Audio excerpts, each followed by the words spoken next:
ہمارے چینل میں خوش آمدید۔ تو چلیے شروع کرتے ہیں آج کی کہانی۔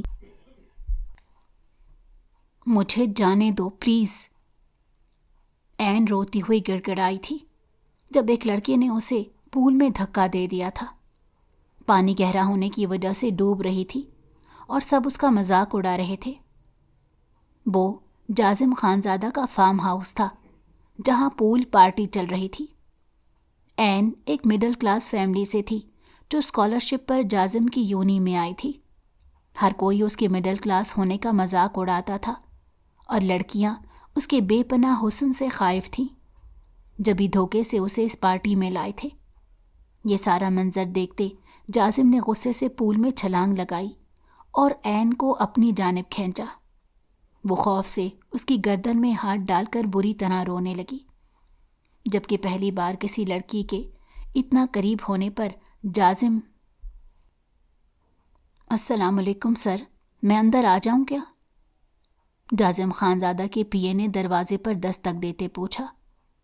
ہاں آ جاؤ خاور، جازم خانزادہ نے کہا تو خاور دروازہ کھول کر اندر داخل ہوا۔ سر آپ نے بلایا؟ خاور نے وہاں کھڑے کھڑے پوچھا تھا۔ ہاں خاور بیٹھو، مجھے تم سے ضروری بات کرنی ہے، جازم خانزادہ نے کہا تو خاور وہاں سے کرسی کھینچ کر بیٹھ گیا۔ یہ مس این کا کیا مسئلہ ہے؟ یہ کیوں آئے روز چھٹی کر لیتی ہیں؟ جازم خانزادہ نے اپنی کمپنی میں کام کرنے والی ایک ورکر کے بارے میں پوچھا تھا جو آئے روز چھٹی کر لیتی تھی۔ اس کی جوائننگ کو محض 3 مہینے ہوئے تھے اور ان 3 مہینوں میں جازم خانزادہ کو اس کی بہت ساری شکایات موصول ہو چکی تھیں۔ تبھی آج اس نے پی اے کو اس معاملے کے بارے میں بات کرنے کے لیے بلایا تھا تاکہ وہ ایسے نان سیریس لوگوں کو اپنی کمپنی سے فائر کر دے۔ اس نے ان لوگوں کی لسٹ بنا لی تھی، سو لسٹ کے مطابق اس کے پاس پہلا نام این کا تھا۔ سو اس نے این کے بارے میں ہی پوچھا۔ سر یہ خود ایک بہت بڑا مسئلہ ہے، یا ان کی پیدائش ہی ایک مسئلہ ہے، خاور نے لاپرواہ سے انداز میں کہا۔ کیا مطلب ہے آپ کا؟ میں کچھ سمجھا نہیں، جازم خانزادہ نے پوچھا۔ سر وہ دراصل یہ یتیم ہے اور ان کے علاوہ ان کے 2 چھوٹے بھائی ہیں۔ مس این کا تعلق کافی پسماندہ خاندان سے ہے، ایسے میں ان کے دونوں بھائیوں کو تھیلیسیمیا جیسی مہنگی اور مہلک بیماری لگی ہے۔ ان کے بیماری کا خرچ، پھر کرائے کا گھر اور کھانے پینے کے سارے اخراجات مس این کے کندھوں پر ہی ہیں۔ انہیں کمانے کے ساتھ ساتھ بھائیوں کی دیکھ بھال بھی کرنی پڑتی ہے، جن کی صحت زیادہ تر خراب رہتی ہے۔ ان کی صحت خرابی کی وجہ سے ہی مس این کو چھٹی کرنی پڑتی ہے۔ پی اے خاور نے این کی پوری تفصیل بتائی۔ تو کیا ان کے گھر میں کوئی اور نہیں جو ان کی دیکھ بھال کر سکے، یا کوئی رشتہ دار وغیرہ؟ وہ ان کے بھائیوں کی دیکھ بھال نہیں کر سکتے کیا؟ جازم خانزادہ نے پوچھا۔ نہیں سر، وہ دراصل اس معاملے میں بھی مس این بد نصیب ثابت ہوئی ہیں۔ ان کے چند ایک گنتی کے رشتہ دار ہیں جن کے پاس بہت پیسہ ہے۔ اب جن کے پاس پیسہ ہو وہ بھلا غریبوں کو کیوں پوچھنے لگا؟ خاور نے کہا۔ اچھا تو یہ بات ہے، جازم خانزادہ نے کہا، جبکہ ذہن میں وہ مختلف تانے بانے بن رہا تھا۔ سر ایک بات کہوں؟ خاور نے آگے ہوتے رازدارہ انداز میں پوچھا۔ ہاں خاور کہو، جازم خانزادہ نے کہا۔ آپ نہ مس این کو نکال ہی دیں، قسم سے سر، جب بھی آتی ہیں پورے آفس میں منحوسیت چھا جاتی ہے، اس کی شکل دیکھ کر ہی سستی چھا جاتی ہے۔ آپ اسے نکال دیں، ویسے بھی کام تو اتنا کرتی نہیں جتنی تنخواہ لے جاتی ہیں، خاور نے ویسے ہی رازدارانہ انداز میں کہا تھا۔ خاور حسین، میرے خیال میں کمپنی کا مالک میں ہوں، کسے ہائر کرنا ہے اور کسے فائر کرنا ہے یہ سب میرا کام ہے، اس میں مجھے آپ کے مشورے کی ضرورت نہیں۔ آپ بس اتنا کریں جو آپ سے کہا جائے، اور دوبارہ میں آپ کے منہ سے مس این یا کسی کے بھی اور کے متعلق کوئی ایسی ویسی بات نہ سنوں۔ اب اگر ہم منہ میں سونے کا چمچ لے کر پیدا ہوئے ہیں تو اس میں ہماری کوئی قدرت نہیں، یہ سب اللہ کے کام ہیں، اسی کے فیصلے ہیں، وہ کسی کو دے کر آزماتا ہے تو کسی سے لے کر آزماتا ہے۔ آپ مجھے مس این کے گھر کا ایڈریس دے دیں۔ جازم خانزادہ نے دبے دبے لفظوں میں خاور حسین کی اچھی کر دی تھی، جس پر خاور حسین کا منہ بن گیا تھا۔ اس نے این کے گھر کا ایڈریس جازم خانزادہ کو بتایا۔ ٹھیک ہے خاور حسین، اب آپ جا سکتے ہیں، جازم خانزادہ نے کہا۔ سر وہ باقی لوگوں کے بارے میں؟ خاور حسین نے پوچھا۔ وہ سب میں دیکھ لوں گا، آپ جائیے، جازم خانزادہ نے کہا تو خاور حسین جی اچھا کہتے ہوئے اٹھ کر باہر نکل گیا۔ پیچھے جازم خود ہی لسٹ میں موجود افراد کی تفصیلات نکالنے لگا۔ شام میں وہ آفس سے کچھ جلدی نکل آیا تھا۔ اس کا ارادہ این کے گھر جانے کا تھا۔ اس کے دل میں انسانیت کے لیے بہت ہمدردی تھی۔ وہ بہت خدا ترس انسان تھا۔ اس کے ضمیر نے گوارا نہ کیا کہ پتہ ہونے کے باوجود وہ ان کی عیادت کے لیے نہ جائے۔ اس نے لوکیشن سیٹ کی اور گاڑی اس طرف موڑ لی۔ اس کا گھر تنگ گلیوں میں تھا۔ کافی فاصلے پر ہی اس نے گاڑی روک لی تھی۔ وہاں آگے اس کی اتنی بڑی گاڑی کا جانا ناممکن تھا۔ اس نے جگہ دیکھتے گاڑی پارک کی اور پھر گاڑی سے اترا۔ راستے میں اس نے کافی فروٹس وغیرہ لیے تھے۔ وہ اچھے اور پڑھے لکھے خاندان سے تھا۔ مریضوں کی عیادت کے آداب وہ اچھے سے جانتا تھا۔ اس نے موبائل جیب میں ڈالا اور دونوں ہاتھوں میں شاپر پکڑ لیے۔ وہ چاہتا تو کسی بھی ملازم کو آسانی سے اپنے ساتھ لے کر آ سکتا تھا، مگر اسے شو آف کرنے کی عادت نہیں تھی۔ وہ حضرت علی کے اس قول پر بھرپور عمل کرتا تھا کہ نیکی اس طرح کرو کہ ایک ہاتھ سے دو تو دوسرے ہاتھ کو معلوم نہ ہو۔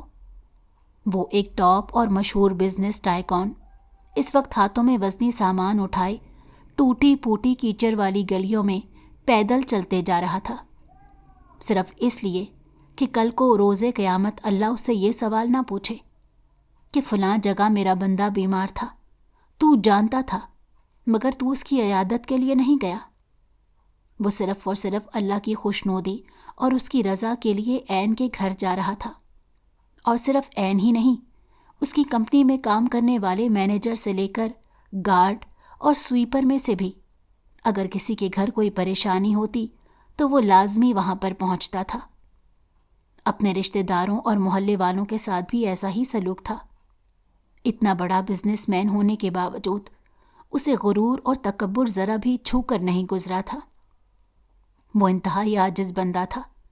اسے بہت کم غصہ آتا تھا، مگر جب آتا تو پھر ہر ایک اس کے غصے سے پناہ مانگتا تھا۔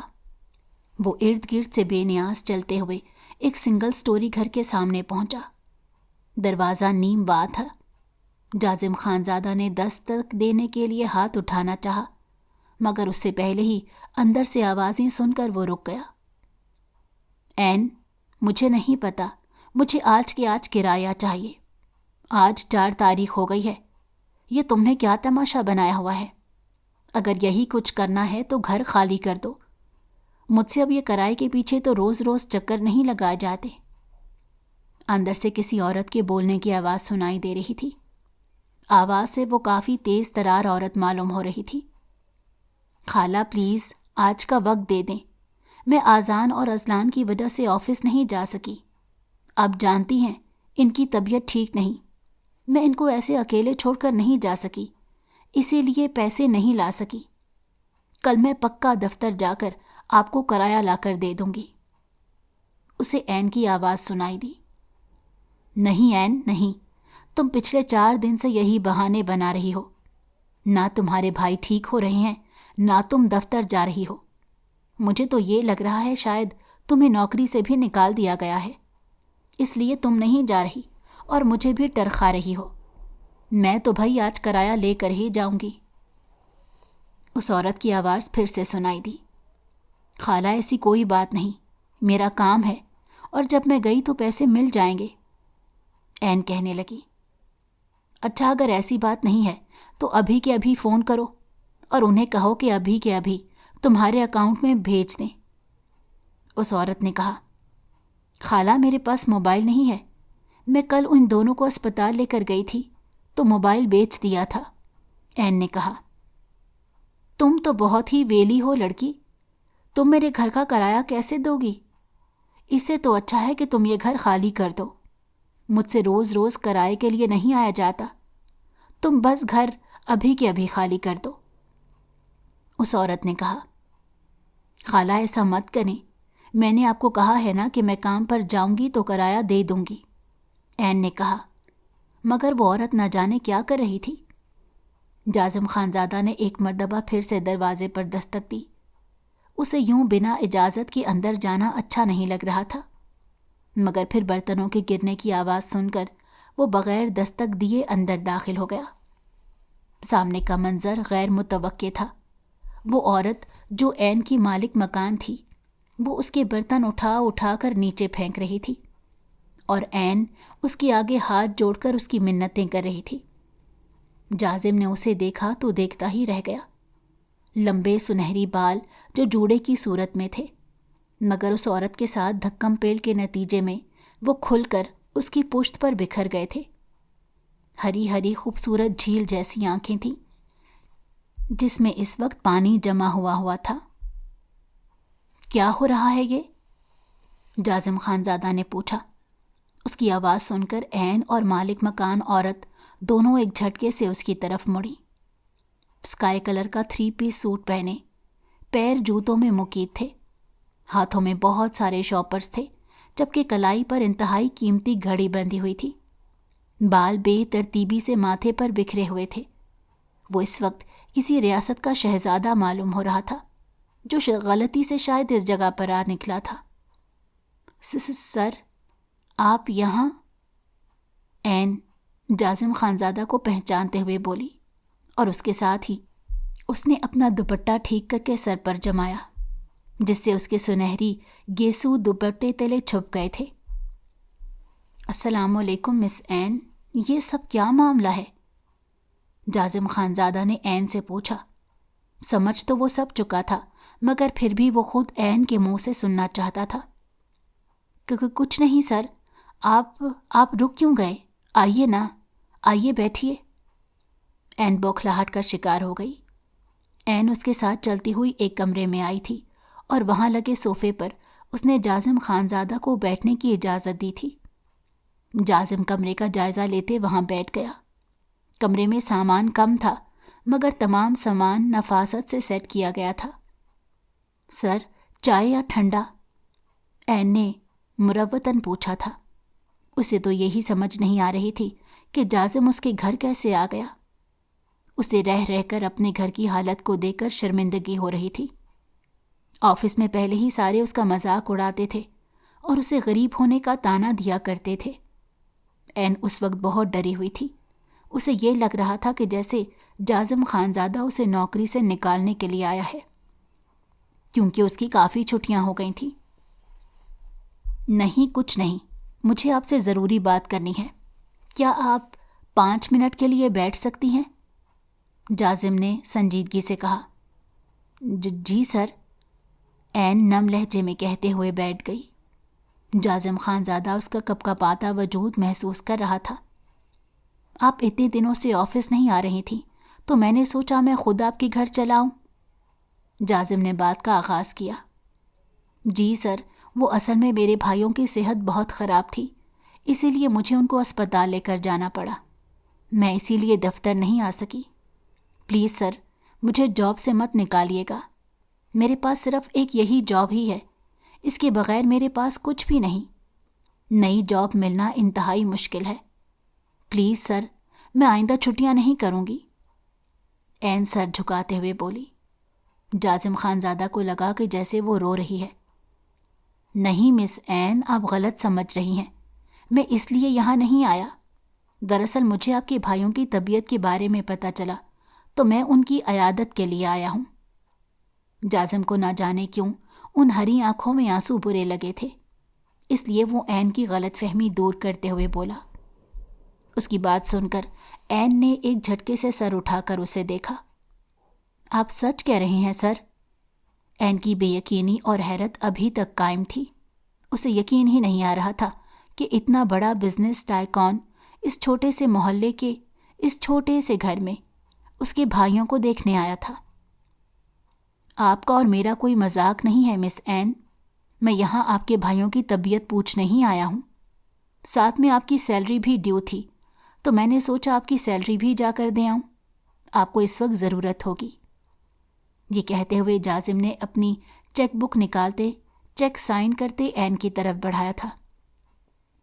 سر یہ تو بہت زیادہ ہے، این نے چیک پر درج کی گئی رقم دیکھتے کہا۔ یہ کوئی زیادہ نہیں ہے، آپ کی 6 مہینے کی ایڈوانس سیلری ہے۔ آپ اپنے بھائیوں کا علاج کروائیں، یہ آپ کی سیلری سے کٹنگ ہوتی رہے گی، جازم خانزادہ نے کہا تھا۔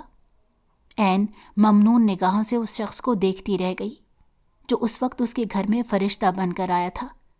اگر اس وقت وہ نہ آتا تو مالک مکان خالی تو شاید اسے آج ہی گھر سے نکال کر دم لیتی۔ بہت بہت شکریہ سر، آپ نہیں جانتے آپ نے مجھ پر کتنا بڑا احسان کیا ہے، این نے نم لہجے میں کہا۔ اس میں شکریہ کی کوئی بات نہیں مس این، میں آپ پر کوئی احسان نہیں کر رہا، بلکہ میں نے تو آپ کو اپنا قرض دار کیا ہے۔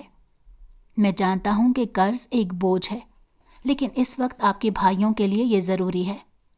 میں جانتا ہوں کہ آپ خوددار ہیں، اگر میں آپ کو احسان کے طور پر دیتا تو میں جانتا تھا کہ آپ کبھی بھی یہ رقم قبول نہیں کرتی، اس لیے میں نے آپ کو یہ رقم قرض کے طور پر دی تھی۔ آپ کو پریشان ہونے کی ضرورت نہیں، اس کے علاوہ بھی آپ کو کوئی پریشانی ہوئی تو آپ بلا جھجک مجھے بتا سکتی ہیں۔ آپ مطمئن ہو کر اپنے بھائیوں کا علاج کروائیں، اور ہاں کل کچھ دیر کے لیے آفس آ جائیے گا اور اپنا لیپ ٹاپ اور فائلز لے آئیے گا۔ میری دوسری برانچ میں آن لائن ورکنگ سسٹم ہے، بہت سے لوگ اس سے گھر میں بیٹھ کر آن لائن ورک کر رہے ہیں، بس ہفتے میں 1 دن کے لیے آفس آنا پڑتا ہے۔ آپ کو بھی میں دوسری برانچ میں شفٹ کر دوں گا، آپ اپنے گھر میں رہ کر سکون سے کام کر سکتی ہیں۔ جازم خانزادہ نے یہ کہتے ہوئے این کی پریشانی مزید کم کی تھی۔ سر آپ کا بہت بہت شکریہ، میں ساری زندگی آپ کی بے حد مشکور رہوں گی، این نے کہا تھا۔ آپ کے بھائی ہیں کہاں؟ میں ان کی عیادت کے لیے آیا ہوں، مجھے ان سے تو ملوا دیں، جازم خانزادہ نے کہا۔ جی سر آپ بیٹھیے، میں ابھی ان کو لے کر آتی ہوں۔ یہ کہتے ہوئے این اٹھ کر کھڑی ہوئی اور پھر دروازے میں آ کر اچانک رک گئی۔ کیا ہوا مس این؟ اس کو اچانک رکتے دیکھ کر جازم نے پوچھا۔ سر اگر آپ کے پاس کیش میں 10,000 ہوں تو کیا آپ مجھے دے سکتے ہیں؟ نہ جانے کیا سوچ کر این اس سے کہہ گئی تھی۔ شیور، یہ لیجئے۔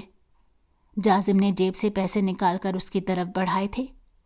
این اس کا شکریہ ادا کرتے باہر آئی اور کرائے کے پیسے خالہ کو پکڑائے، پھر اذان اور اذلان کو لے کر دوسرے کمرے میں آئی تھی۔ جازم خانزادہ نے اپنی جگہ سے اٹھ کر اذان اور اذلان کو گلے سے لگایا۔ وہ 10 سالہ 2 ایک جیسے بچے تھے، لیکن بیماری نے انہیں انتہا کا کمزور کر دیا تھا۔ ان کو دیکھ کر جازم کو دکھ ہوا تھا۔ کیسے خوبصورت بچے تھے، مگر قسمت ان کو کہاں لے آئی تھی۔ جازم خانزادہ نے بے اختیار ان کے اچھے نصیب کے ہونے کی دعا کی۔ اذان اور اذلان دونوں بہت اچھے تھے۔ جازم کافی دیر تک ان دونوں سے باتیں کرتا رہا۔ اس نے ان کی کمپنی کو بہت انجوائے کیا۔ اسے ان کے ساتھ وقت گزارنے کا احساس ہی نہ ہوا۔ این اس کے لیے پیپسی اور اس کے ساتھ باقی لوازمات لے کر آ گئی تھی۔ ٹیبل پر سجی چیزیں دیکھ کر جازم خانزادہ چونک گیا تھا۔ ارے اس سب کی کیا ضرورت تھی؟ آپ نے بلا وجہ کا تکلف کیا، میں بس جا ہی رہا تھا، یوں ہی بچوں کی کمپنی میں بیٹھ گیا، جازم خانزادہ نے کہا۔ نہیں سر، تکلیف کی کوئی بات نہیں، آپ نے اتنی مدد کی، اس کے بدلے میں تو یہ کچھ بھی نہیں، آپ پلیز لیں یہ، این نے آداب میزبانی نبھاتے ہوئے کہا۔ جازم خواہ شرمندہ ہوا کہ اس کی وجہ سے این کو یہ سارا تکلف کرنا پڑا۔ اوکے مس این، میں چلتا ہوں، آپ کو کسی بھی چیز کی ضرورت ہوئی تو مجھے ضرور بتائیے گا، جازم نے اٹھتے ہوئے کہا تھا۔ جی سر، ایک مرتبہ پھر سے آپ کا بہت شکریہ، این نے کہا۔ ٹھیک ہے لٹل چیمپئنز، اپنا بہت خیال رکھنا اور جلدی سے ٹھیک ہو جاؤ، جازم خانزادہ نے باری باری دونوں کے گال تھپ تھپاتے کہا۔ آپ دوبارہ کب آئیں گے بھائی؟ ازلان نے جازم خانزادہ کے ساتھ لگتے پوچھا، جبکہ جازم نے اس کے بھائی کہنے پر ہی ساکت رہ گیا۔ اس نے بے ساختہ جھکتے ہوئے ازلان کی پیشانی چوم لی تھی۔ میں جلدی آؤں گا میری جان، جازم خانزادہ نے کہا۔ عین نے ازلان کو پیچھے کیا تھا۔ جازم باہر نکلا تو عین دروازہ بند کرتے اندر آئی تھی۔ اگلے روز وہ دفتر جا کر لیپ ٹاپ اور فائلز وغیرہ لے آئی تھی۔ ان کے بارے میں جازم نے اسے سب کچھ سمجھا دیا تھا۔ وہ کافی پرسکون ہو چکی تھی۔ اس کا کام اچھا خاصا آسان ہو گیا تھا، ورنہ تو دفتر جانے کے بعد بھی اس کا دل ہمیشہ گھر پر اٹکا رہتا تھا۔ اذان اور ازلان حالانکہ ہمیشہ سے کوشش کرتے تھے کہ وہ عین کو تنگ نہ کریں، مگر جب بیماری انہیں مجبور کر دیتی تو وہ نہ چاہتے ہوئے بھی اسے پریشان کر دیتے تھے۔ عین کی تو جان ہی اٹکی رہتی تھی ان میں۔ وہ جتنے گھنٹے آفس میں رہتی اتنے گھنٹے وہ ازلان اور اذان کے لیے پریشان رہتی۔ اب خدا کا شکر تھا کہ اسے آسانی ہو گئی تھی۔ اگلے روز وہ ازلان اور اذان کو اپنے ساتھ لے کر ایک اچھے اسپتال میں گئی تاکہ ان کا اچھے سے علاج کرا سکے۔ اب تک پیسے نہ ہونے کی وجہ سے وہ سرکاری اسپتال میں ہی دھکے کھا رہی تھی، مگر اب پیسے آ گئے تھے، اسی لیے وہ بنا دیر کیے انہیں لے کر ایک پرائیویٹ کلینک پر آئی، جہاں پر ان کا پراپر علاج شروع کیا گیا۔ وہ پچھلے 1 سال سے اس بیماری میں مبتلا تھے۔ عین کے والد ایک اسکول میں کلرک تھے، جبکہ والدہ گھر پر ہی ہوتی تھیں۔ عین BS کر چکی تھی، ان کا گزارا اچھے سے ہو رہا تھا۔ عین پرائیویٹ پڑھ رہی تھی، اس کے ساتھ ہی ساتھ وہ اسکول میں بھی پڑھا رہی تھی تاکہ اس کا اپنا خرچہ نکل آئے۔ وقت گزر رہا تھا۔ 2 سال پہلے کی بات تھی جب ایک روز اسکول سے واپسی پر آغا صاحب کا بہت برا ایکسیڈنٹ ہوا۔ انہیں اسپتال لے جایا گیا۔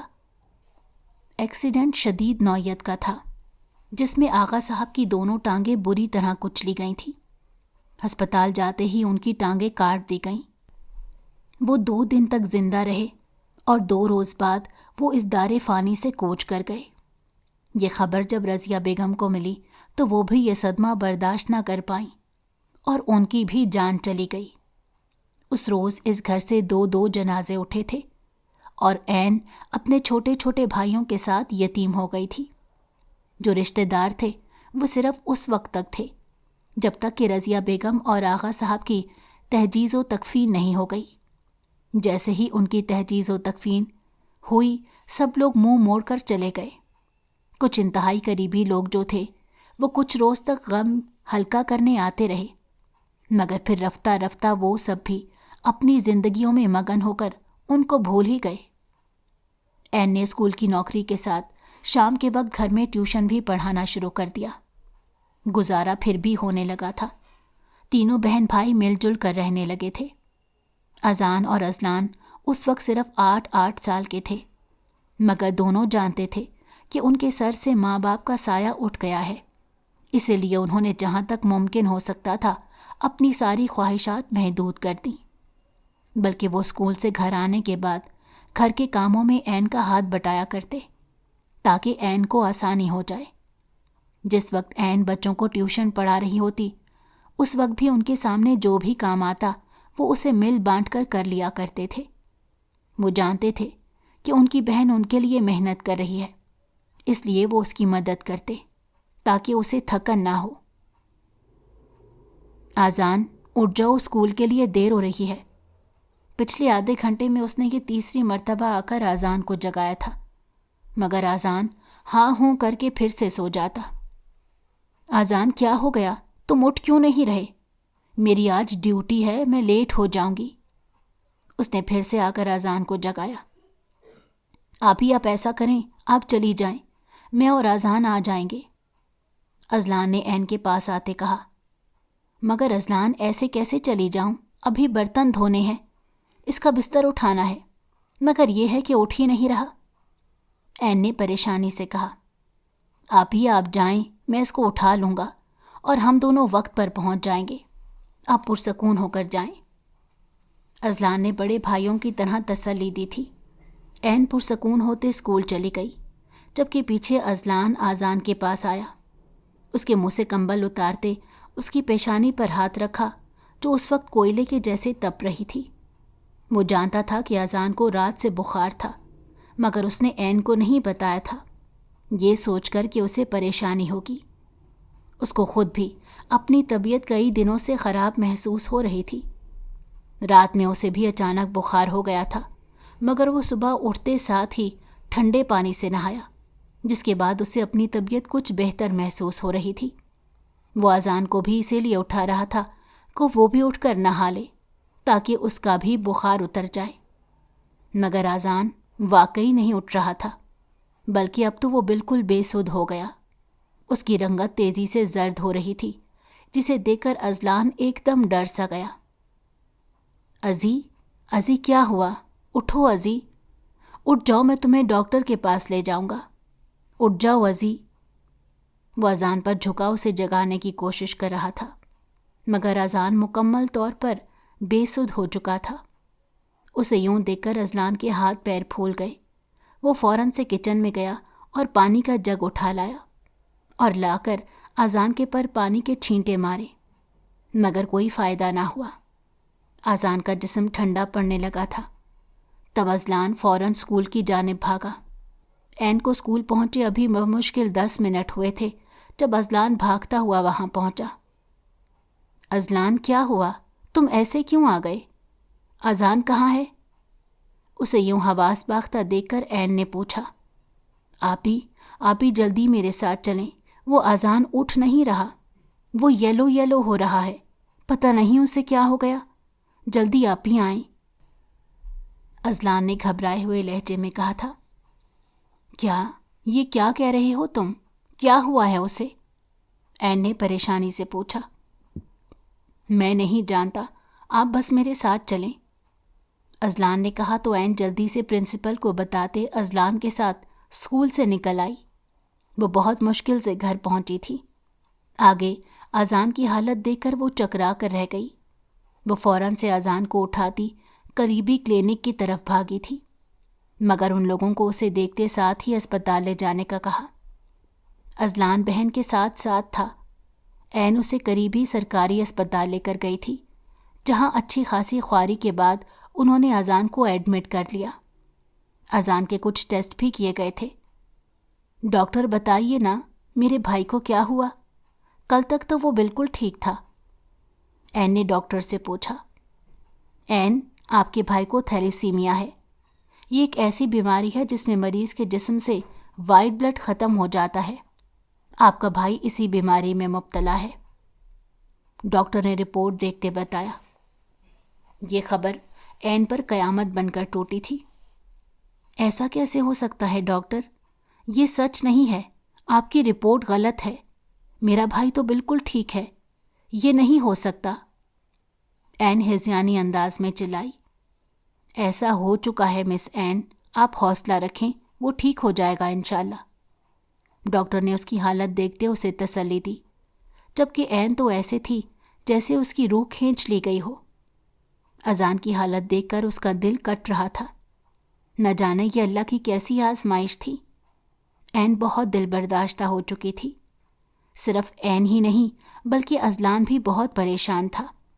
ان کی پریشانی مزید 2 چند تب ہوئی جب 1 ہفتے بعد اذلان کی طبیعت خراب ہونے پر اس کے ٹیسٹ کروائے گئے، اور اس کے ٹیسٹ میں بھی وہی بیماری آئی تھی جو اذان کو تھی۔ عین بالکل ٹوٹ کر رہ گئی۔ اس کے دونوں بھائی ایک موذی مرض میں مبتلا ہو چکے تھے۔ پہلے تو وہ اسکول اور ٹیوشن سے ہی گزارا کرتی تھی، مگر ان دونوں کی بیماری کی وجہ سے اسے اسکول چھوڑنا پڑا، کیونکہ اسکول میں اس کو جو سیلری مل رہی تھی اس میں اس کا گزارا نہیں ہو رہا تھا۔ وہ جاب تلاش کرنے لگی۔ اس نے جازم خانزادہ کی کمپنی سے پہلے بھی 2-3 کمپنیوں میں کام کیا تھا، مگر چھٹیوں کی وجہ سے اسے جاب سے نکال دیا جاتا، کیونکہ اسے اکثر اذان اور اذلان کی وجہ سے چھٹی کرنی پڑ جاتی تھی۔ اس کی بہت مجبوریاں تھیں، مگر لوگ اس کی مجبوریاں کہاں سمجھتے تھے۔ ان لوگوں کو تو غریبوں کا مذاق اڑانے میں ہی مزہ آتا تھا۔ جازم خانزادہ کی کمپنی میں بھی ان کا بہت مذاق اڑایا جاتا۔ ہر کوئی اسے ڈی گریڈ کرتا تھا۔